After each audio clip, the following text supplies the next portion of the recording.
परमेश्वर की हजूरी में मैं आप सबका फिर से एक बार स्वागत करता हूँ। होप चैनल की तरफ से जो भी हमारे मसीह भाई बहन जो इस चैनल को देख रहे हैं, मैं खुदावंद में आपका स्वागत करता हूँ। और जो हमारी जो सीरीज़ है ट्रस्ट इन द लॉर्ड, खुदावंद यहोवा में अपना संपूर्ण भरोसा, उस जो हमारी सीरीज़ चल रही है उसका आज तीसरा भाग है। मैं उसमें आपका स्वागत करता हूँ। और आज हम जो सीखने जा रहे हैं खुदावंद की हजूरी में वो है, पहला हमने सीखा था अदुल्लम की गुफा, जिसमें दाऊद को खुदावंद एक छोटे बच्चे से, छोटे लड़के से एक महान पुरुष, जायंट और एक जनरल और एक महान राजा बनाने जा रहा था। दूसरा हमने सीखा कि हम खुदावंद यीशु मसीह में रह के अपनी सिचुएशन के साथ कैसे कॉम्प्रोमाइज़ हमें नहीं करना है और संपूर्ण मन से हमें परमेश्वर यीशु मसीह के ऊपर विश्वास रखना है। और हमारा तीसरा भाग में हम देखने जा रहे हैं कि हमें हर सिचुएशन में हमें कैसे साइलेंट रहना है। Be silent in the way and wait for his grace. खुदावंद में साइलेंट रहे, चुपचाप रहें और उसकी ग्रेस को, उसकी आत्मा को, उसके ब्लेसिंग्स को फील करें और उसको देखें कि हमें देखना है कि हमें कैसे हम चुप रहेंगे और हमारे लिए खुदावंद अपने फरिश्तों को, अपने मिकाइल को, अपने गब्राइल को भेजता है हमारी हिफाजत के लिए, हमें बचाने के लिए, हमें बढ़ाने के लिए, हमें ग्रेस के लिए, हमारी ग्रोथ के लिए और हमारे लिए शैतानों से और हमारे दुश्मनों से लड़ने के लिए। और ये तभी हो सकता है अगर हम चुप रहते हैं। तो खुदावंद यीशु मसीह में आप सबका स्वागत है एक बार फिर। और आइए हम सब इसमें देखेंगे चैप्टर, हम देखेंगे दाऊद की किताब, शाऊल की किताब में से, शमूएल की किताब में से दाऊद का वो अध्याय जहाँ से खुदावंद हमें सिखाना चाहता है। तो एक बात क्या हुआ कि दाऊद जो था वो उसका एक मित्र था, उसका एक दोस्त था, एक राजा था दूसरे देश का, तो वो मर गया और उसकी जगह पे एक उसका बेटा वो शासन करने लगा। तो जब वो शासन करने लगा, इसमें लिखा है 2 शमूएल चैप्टर 10 और उसका 1 और 2 हम पढ़ेंगे। इसमें लिखा है, इसके बाद अमोनियों का राजा मर गया और उसका हानून नामक पुत्र उसके स्थान पर राज्य करने लगा। तो जो अमोनियों का जो राजा था वो मर गया और उसका जो पुत्र था हानून, वो उसकी जगह पे शासन करने लगा। तो जब वो शासन करने लगा तो दाऊद, जब अमोनी का जो राजा था वो दाऊद के साथ उसकी मित्रता थी और दाऊद उसको एक दूसरे के साथ मिल के वो रहते थे, एक दूसरे राज्य के साथ।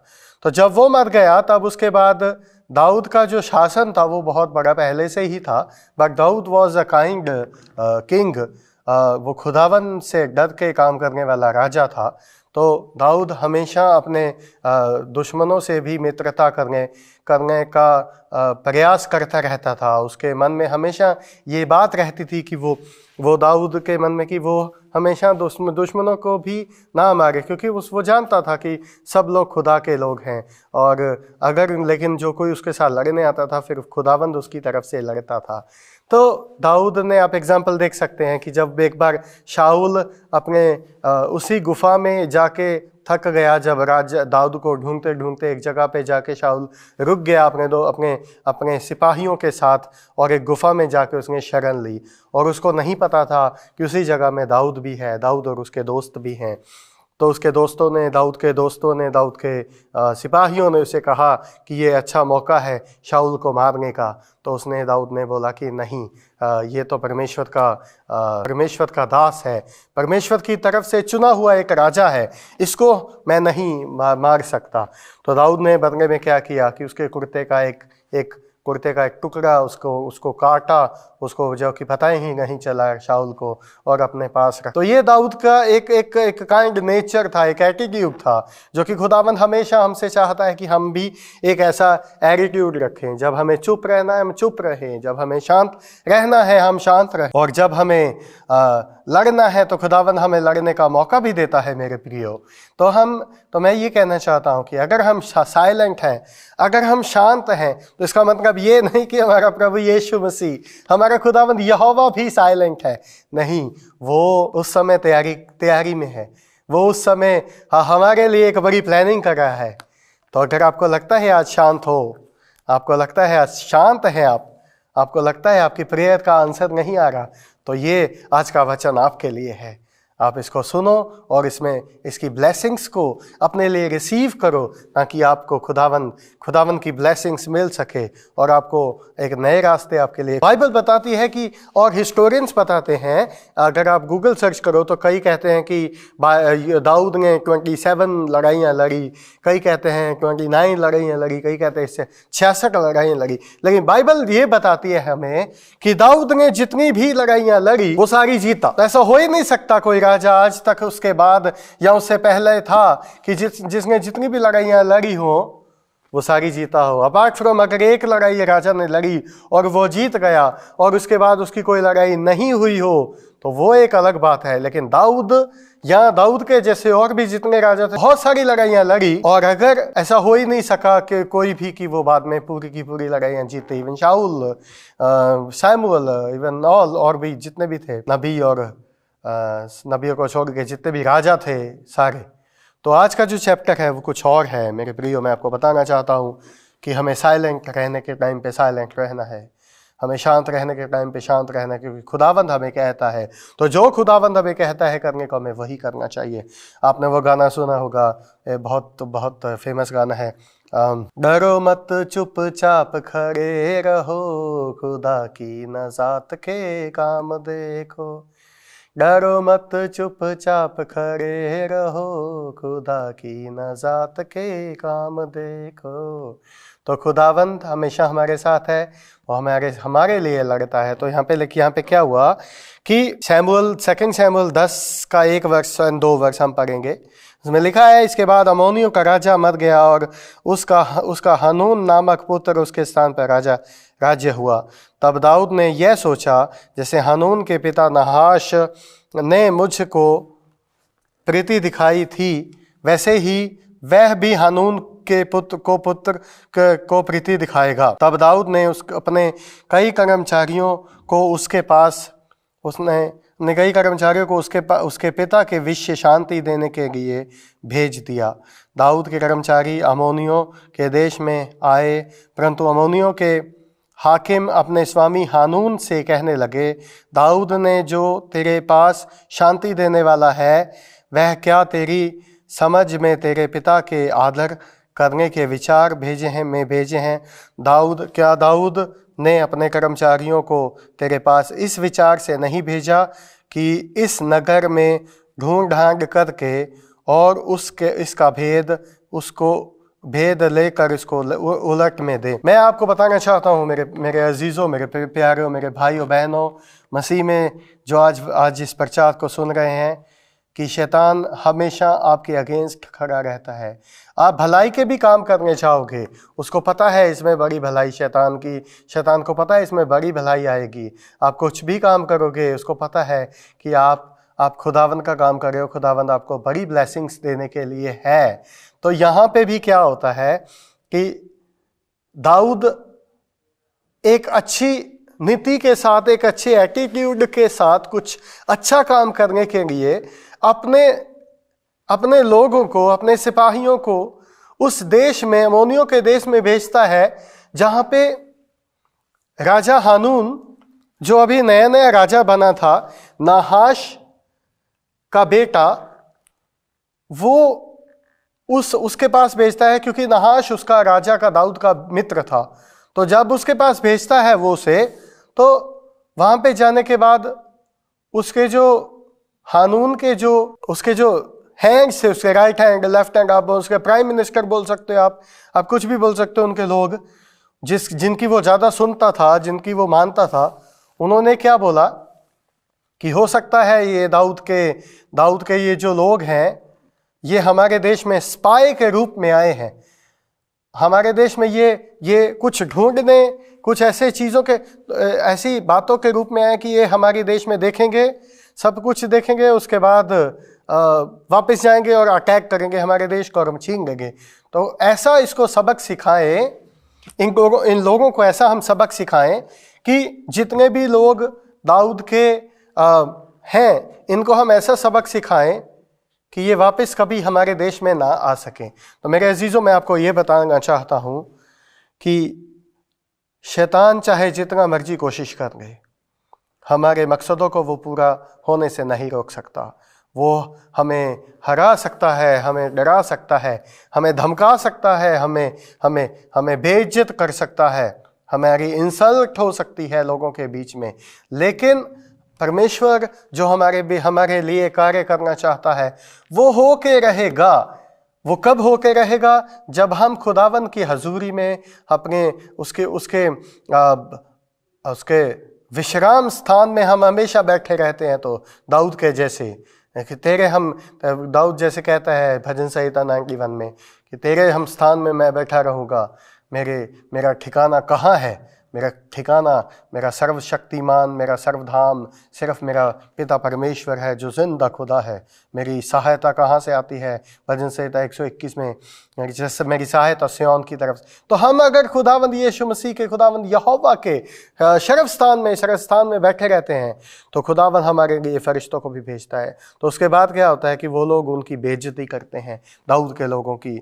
इसलिए उनके हानून ने दाऊद के कर्मचारियों को, यहाँ पे लिखा है चैप्टर 10 2 सैमुएल चैप्टर 10 उसके 4 वर्ष में, कि इसलिए हानून ने दाऊद के कर्मचारियों को पकड़ा और उनकी आधी आधी दाढ़ी मुड़वा कर और आधे वस्त्र अर्थात नितंब तक कटवा कर उनको जाने दिया।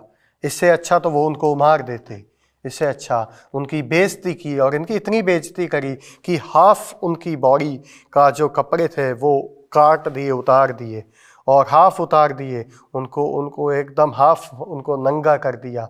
इतनी बेइज्जती उनकी होने दी और उन्होंने करी। और उनकी दाढ़ी मुंडवा दी, हाफ मूछें कटवा दी, हाफ सिर मुंडवा दिए और उनको भेज दिया।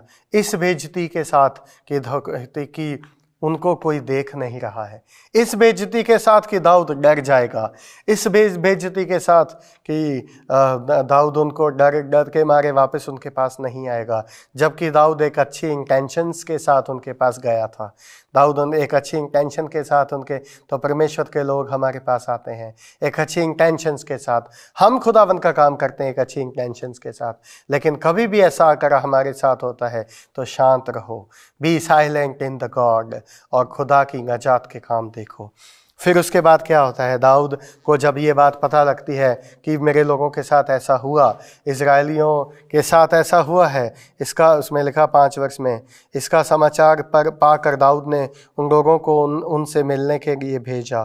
क्योंकि कुछ लोगों को दाऊद ने उन लोगों जब वो उस देश के पास जहाँ पे दाऊद था वहाँ पे पहुँचे तो दाऊद ने उनको कहा कि उन लोगों को मिलने के लिए भेजा, और लोगों को उनसे मिलने को भेजा क्योंकि वे बहुत लज्जाते थे। और राजा ने यह कहा कि जब तक तुम्हारी दाढ़ियाँ बढ़ ना जाएं तब तक यरीहो में ठहरे रहो, तब लौट आना। जब अम्मोनियों ने देखा कि हम दाऊद अप्रसन्न तब अम्मोनियों ने बेत्रहोब और सेबा के 20,000 आरामी प्यादों को और 1000 तब उसके बाद क्या हुआ कि जब दाऊद को ये बात पता लगी कि उसके जो सिपाही, उसके जो लोग हैं उनको बेइज्जत किया गया है, तो दाऊद ने उन्हें बोला कि आप यरीहो में टिके रहो। मेरे अजीजों, यरीहो का फिर से मतलब क्या है?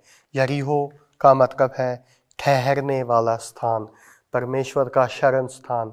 तो इसमें भी हम यही सीखते हैं कि परमेश्वर हमें कहता है चाहे आपके साथ कुछ भी हो जाए, चाहे आपके साथ पास कुछ भी हो नहीं है, या आपकी कोई सुन नहीं रहा, आपको कुछ भी आपको ज़रूरत है, आप बेइज्जत हो, आपकी प्रार्थना सुनी नहीं जा रही, फिर भी खुदावन के शरण स्थान में ठहरे रहो, क्योंकि परमेश्वर आपका उत्तर वहीं पे देगा। तो जब यरीहो पर वो ठहरे रहे तो दाऊद ने उन्हें बोला कि ये जब तक तुम्हारी दाढ़ी मूछें ना आ जाएं, तो क्या होता है जब तक दाढ़ी मूछें वापस ना आ जाएं तब तक उसके वापस उसके देश में नहीं जाना, दाऊद के सामने नहीं जाना बोला।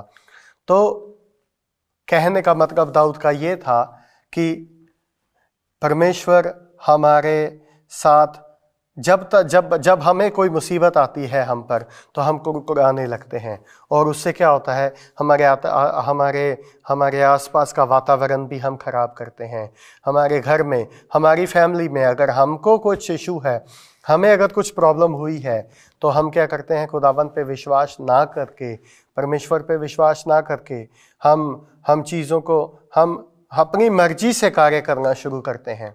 अगर हमारी बेइज्जती हुई है, अगर चीज़ें हमारे हक से हक में नहीं है, अगर things are not in our favour, अगर हमारे फेवर में नहीं है कुछ चीज़ें जो हम चाहते हैं, तो हम कुड़कुड़ाते हैं। तो उससे क्या होता है, घर का एनवायरनमेंट खराब होता है। हमारे फेथ को की टूटने की वजह से दूसरों के फेथ को भी हम तोड़ सकते हैं। तो इसीलिए दाऊद ने उनको बोला कि वो कहीं उस देश में, इज़राइल में आकर वो दूसरे लोगों को भी बोलेंगे, और माहौल जो है वो ख़राब होगा, जो एनवायरनमेंट ख़राब होगा, जो दूसरों का फेथ है खुदावंद के ऊपर वो टूटेगा कि हमारे लोगों के साथ ऐसा क्यों हुआ, ऐसा क्यों हमारे साथ होता है। इसीलिए उसने, दाऊद ने बोला उनको कि जब तक आपकी दाढ़ी मूछें ना आ जाएं, तब तक आप टिके रहो। कहाँ? यरीहो में, शरण स्थान में टिके रहो। तो मैं आपको आज बताना चाहता हूँ, अगर आपका फेथ खुदावंद पर है, तो आप अपने शरण स्थान में टिके रहे।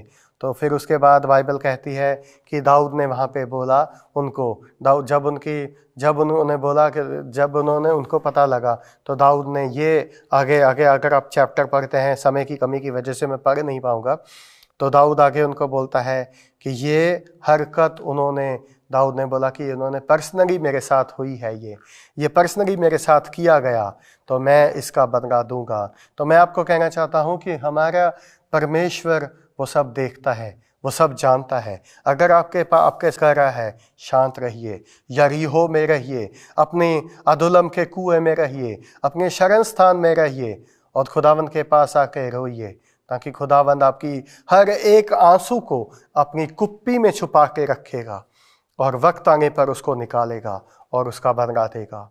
मैं आपको बताना चाहता हूँ, 1977 में जॉर्ज फोरमैन करके एक बॉक्सर थे, the world heavyweight world champion boxer थे। उन्होंने बहुत सारी लड़ाइयाँ लड़ी, और सारी वो जीतते आ रहे थे, लेकिन उनके अंदर जैसे वो लड़ते जा रहे थे, उनके अंदर घमंड भी आता जा रहा था कि वो हमेशा हर लड़ाई को जीतते हैं, हर बॉक्सिंग को जीतते, because he was a champion, world boxer champion, heavyweight champion. तो वहाँ पे जब उन्होंने उस एक बार क्या हुआ कि लास्ट लड़ाई 1977 में उन्होंने अपने रिंग में से फाइट करके जीत कर जब वो अपने लॉकर रूम में वापस आए, तो वहाँ पे आने के बाद अचानक से वो गिर गए नीचे। तो जब वो अचानक से गिर गए, और उसके बाद उन्होंने सारे डॉक्टर इकट्ठे हो गए और उनकी सांसें बंद हो गई। और जब सब डॉक्टर्स वहाँ पे इकट्ठे हो गए, 10-12 डॉक्टर्स उनके चारों तरफ इकट्ठे हो गए, और उनकी सांसें बंद हो गई, तो तकरीबन 1 घंटे तक उनकी सांसें बंद रहीं, और उनको ऐसा फील हुआ कि वो मर चुके थे उस समय। और उसके बाद उनको ऐसा लगा कि वो एक काले अंधेरे में, मौत की गहरी वादियों में चले गए हैं, और उन्होंने वहाँ से पुकारा कि यीशु मुझे बचा। तो उन्होंने कहा कि एक बाद में जब वो वापस फिर उनको ऐसा लगा, फील हुआ कि एक हाथ उनकी तरफ से, बड़ा हाथ उनकी तरफ से आया है, एक ऊपर से आया, और उस हाथ ने उनको ऊपर उठा लिया। तो जब उस हाथ ने उसको ऊपर उठाया, तो मेरे दोस्तों, जब वो हाथ ऊपर उठाया, तो अचानक वो लाइफ में वापस आ गए और खड़े होकर बोलने लगे, और यीशु ने मुझे बचा लिया। ऐसे डॉक्टरों को सबको बोलने लगे कि यीशु ने मुझे बचा लिया। उसके बाद वो उस समय 25 साल के थे। He was very young and energetic, very healthy. उसके बाद उन्होंने लड़ाई को छोड़ा और परमेश्वर का काम करना चालू कर दिया। और जब परमेश्वर का काम करना उन्होंने चालू कर दिया, 1977 में जब उन्होंने छोड़ के परमेश्वर का काम शुरू किया, तो लोग उनके अगेंस्ट हो गए। ये बोलने लगे कि तू लड़ाई को हार गया है, इसलिए परमेश्वर का काम शुरू कर रहा है। लड़ाई को हारने के बाद परमेश्वर का अब तो लड़ नहीं सकता। तो वो कंटिन्यू प्रीचिंग करते रहे, और अपने जितने भी पैसे थे उनके जितनी भी उनकी सेविंग्स थी, सारे उनकी उन्होंने खुदा के प्रचार में लगा दी। और उन्होंने ये डिसीजन ले लिया कि वो कभी वो हर सिचुएशन में लड़े आनेंगे, क्योंकि वो एक बॉक्सर थे, वो एक पहले से ही एक फाइटर थे। तो लेकिन वो खुदा का प्रचार करते रहे। लेकिन हमेशा उनके मन में एक दुख रहता था कि लोग उनको एक बातें सुनाते हैं कि वो लड़ाई में हारे, इसलिए खुदा का प्रचार करे। मतलब कि जो हार जाता है वो खुदा का प्रचार करता है। तो वो प्रेयर करते थे खुदावन में। वो कहते थे कि प्रभु मुझे फिर से हिम्मत दे, एक बार अगर हो सके तो मुझे हिम्मत दे, तो मैं एक बार फिर से लड़ाई करके, बॉक्सिंग करके जीतना चाहता हूँ। तो जॉर्ज फॉरमैन ने एक बार फिर डिसीजन लिया 1987 में, 10 साल बाद, जब उनके मसल्स पुल एकदम नीचे गिर चुके थे, उनकी बॉडी ढल चुकी थी, जब और खुदावन ने उसको बोला कि तू उठ और लड़। और फिर वो उठे और फिर उन्होंने प्रैक्टिस शुरू करी, और सब फिर उनका मजाक उड़ाने लगे कि ये वापस कैसे लड़ सकता है ना, 47 years old person, 45, 46, 47 years old person, ये कैसे जीतेगा।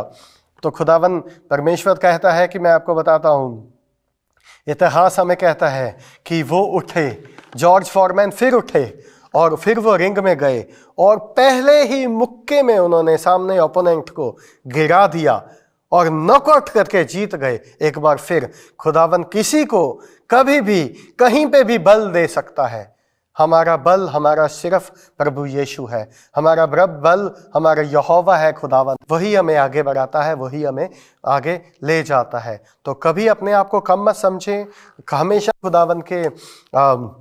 खुदावन के हमेशा अपने उसमें खुदावन की ग्रह में रहें, अपने कमरे में रहें, जहाँ खुदावन आपके साथ रहता है। जब आपको कोई नहीं देखता तो खुदावन आपको देखता है, वहाँ प्रार्थना कीजिए ताकि खुदावन आपके लिए, एंजल्स आपके लिए खुश हों, ताली बजाएं और आपकी प्रशंसा उस छोटे से कमरे से उठ के उस हेवन तक पहुँचे, जहाँ खुदावन यीशु मसीह है विराजमान, जहाँ एंजल्स हैं विराजमान, जो देख के तुरियाँ बजाएं आपकी प्रार्थना को। आइए हम सब प्रार्थना करेंगे। Hallelujah, hallelujah. मेरे प्रभु, मेरे यीशु, एक बार फिर तेरी हजूरी में आते हैं लॉर्ड।